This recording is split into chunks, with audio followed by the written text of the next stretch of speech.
ఇచ్చినందుకు మా గ్రామం తరఫున కృతజ్ఞతలు. అదేవిధంగా ఇప్పుడు మనం నిలబడ్డ ఈ రోడ్డు నడవడానికి వీలు కాకుండా బండ్లు ఓడిపోకుండా 3 కిలోమీటర్లు నడిచే పరిస్థితి ఉండే. ఈ రోడ్డుకి మంజూరు ఇచ్చి ఈ రోడ్డు మనం ఈరోజు కార్లు రావడానికి ఇక్కడ ఈ కార్యక్రమం చేసుకోవడానికి ఎంతో ఉపయోగపడింది. అదేవిధంగా 30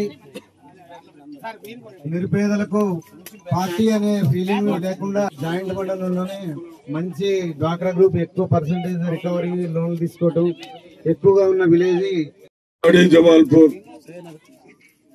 రైతు సోదరులకు మనకు ఎక్కడ ప్రాబ్లం వచ్చినా ఫ్లడ్లు కానీ గత 10 సంవత్సరాలు నిర్లక్ష్యం చేశారు.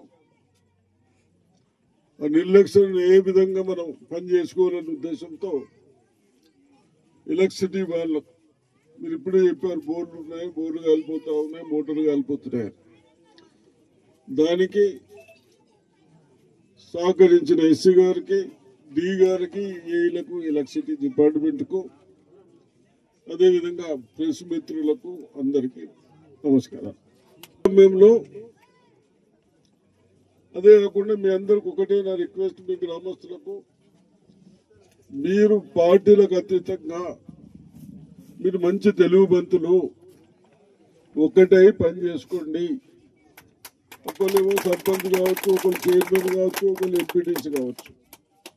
ఆ విధంగా చేసుకుంటే మాకు ఇంకా సంతోషం అనిపిస్తుంది. మీ అందరి ఇబ్బందులు ఉన్నదని నేను మినిస్టర్ ఉన్నప్పుడు ఎన్నో సంవత్సరాల నుంచి 28కు మనం షట్టర్ వేయలేదు. షట్టర్ వేసిన నుంచి మిక్కడ దాకా నీళ్ళు వస్తా ఉన్నాయి, పంటలు పడుతూ ఉన్నాయి.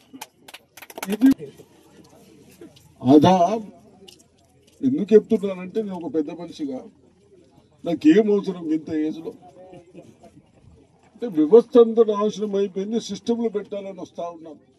వరకు టిఆర్ఎస్ నాయకులు కానీ, కేసీఆర్ కానీ, కేటీఆర్ కానీ, హరీష్ రావు కానీ కోట్లు సంపాదించి కనీసం మనకు ఎక్కడ కూడా ఒక సబ్ స్టేషన్ లేకుండా ఇప్పుడే మనం ఇదేముంది, నేను ఎప్పుడు పని చేయగలుగుతున్నా, రేవంత్ రెడ్డి ఎప్పుడు పని చేయగలుగుతున్నాడు అని గెలిపించిన తర్వాత అదే మళ్ళా కేసీఆర్ గెలిస్తే మీరు అందరూ ఉత్తదే ఉండనా?